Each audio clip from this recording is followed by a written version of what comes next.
everyone, great to be back. Tuesday the 28th of March. How are we all keeping? I hope that we're safe and well and warm. I know it's quite cold today, and in the class it was quite cold because there's no heating in the building on a Tuesday morning, but it really is fantastic to be back. Thank you to everyone who has come to class this week, but those that couldn't be with us, get well soon, or if you're on holidays, enjoy, and please bring back some sunshine and some heat with it. As you can see, I didn't bring back any heat. Clocks going forward, make sure that we make the most of that extra time. But it was lovely seeing you all. Looking forward to seeing those that couldn't be with us this week next week, and I hope everyone enjoyed a little present from my Princess Amal.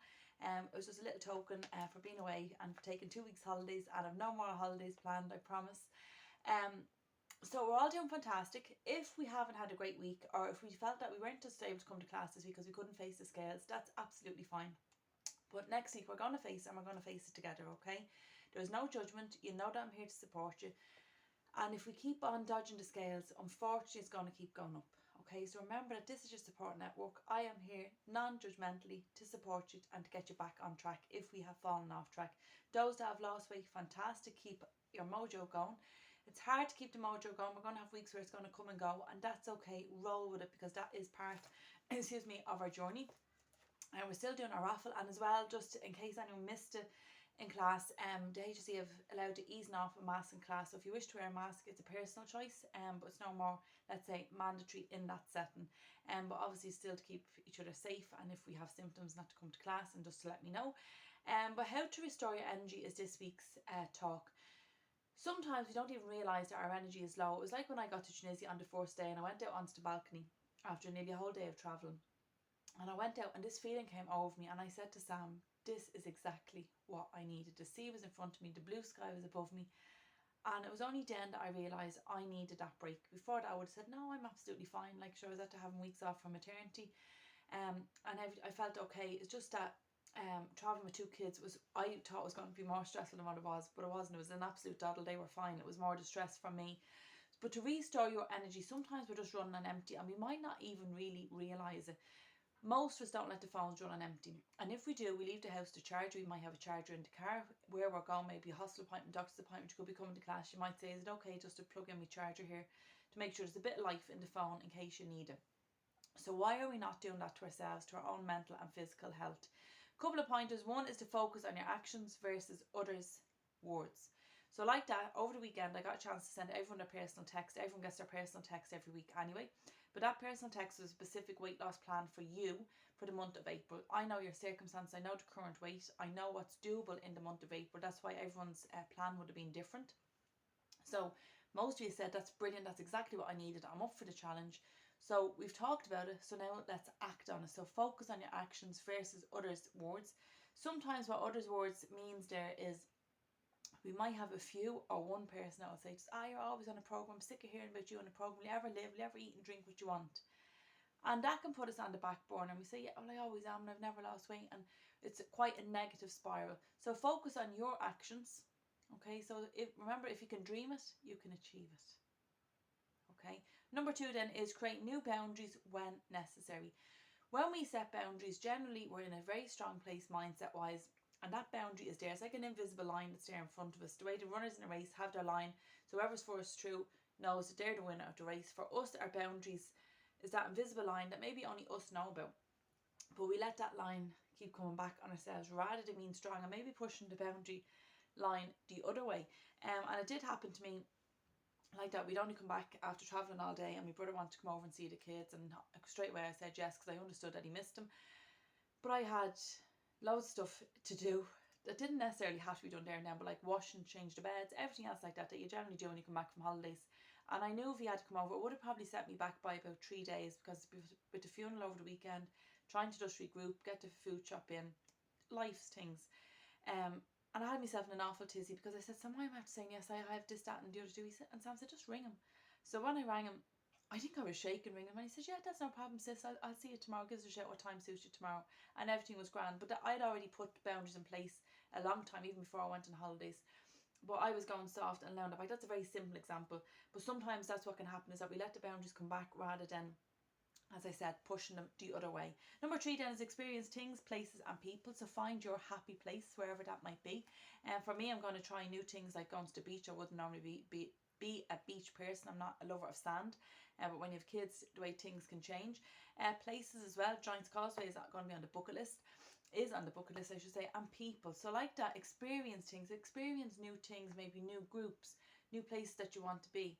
At least you can say that you've tried it, and if you don't like it, that's absolutely fine, but you've tried it. But experience things. Life is about experience. Number 4 then is subtract what is not good for your mental health. So that's a deep one, and sometimes that can be a hard one. I remember talking to a member years ago about a job, and it was really bringing her down and really affecting her mental health. And I know she had a mortgage and young kids at the time, and I said that you're just going to go under. This is just not manageable long term.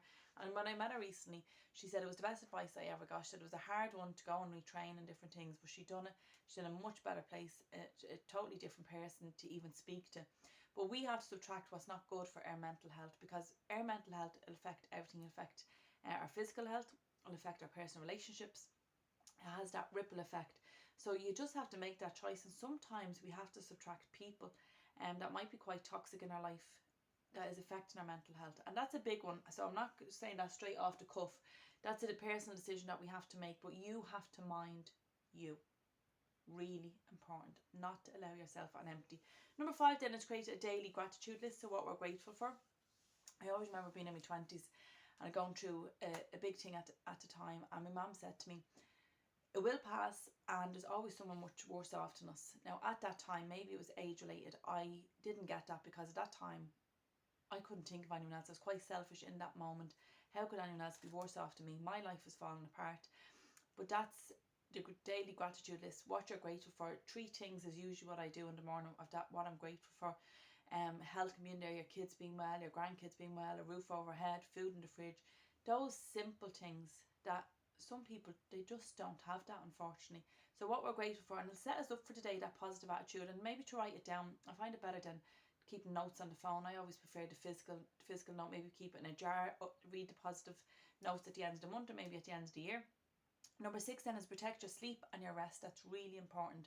Sleep is one of the top 5 points for weight loss, and it's also when you recharge yourself and when the body can refuel itself. Rest is just as important as sleep, as I know at the moment with a teething baby. But rest is really important. Like that, Amal is awake now every 40 minutes day and night for a feed, and her teeth is at her gone mad. I rest. So when I rest, it doesn't necessarily mean I sleep, obviously, but I'm in a quiet room with her. I don't bring the phone with me. I turn the TV off, and I just let the mind just relax and just to calm down. And like that is as good maybe as 5 hours sleep, because I get to recharge. Number 7 then is get out in nature. So especially with the bright mornings and the evenings, to make the most of that time. So it's like your daily routine. You get up at a certain time, you have a shower, you might wash your hair every second day. This is something that you do to get out in nature. So like that, when you're near the sea or if you're in the park, you can just take it all in. It's those 5 senses that it grounds us and brings us back to where we need to be, because we get so hyper about different things. Number 8 then is create a playlist for your day. Okay, so like that, music is the drug. Music has the power to make us feel happy or make us feel sad. So obviously the happy songs is what I'm looking for. Sometimes, as we talked about in class, when we're listening to the news, generally it can be just bad news.